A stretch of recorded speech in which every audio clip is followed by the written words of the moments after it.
பிதாவே, இவர்களுக்கு மன்னியும், தாங்கள் செய்கிறது என்னவென்று அறியாது இருக்கிறார்களே.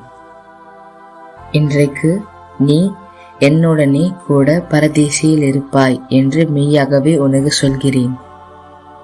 ஸ்திரீயே, அதோ உன் மகன். சீஷனே, அதோ உன் தாய். ஏலி ஏலி லாமா சபக்தானி. தாகமாயிருக்கிறேன். எல்லாம் முடிந்தது. பிதாவே, உம்முடைய கைகளில் என் ஆவியை ஒப்புவிக்கிறேன். அணைக்கும் கரங்களிலே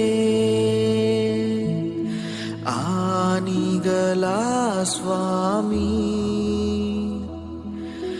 நினைத்து பார்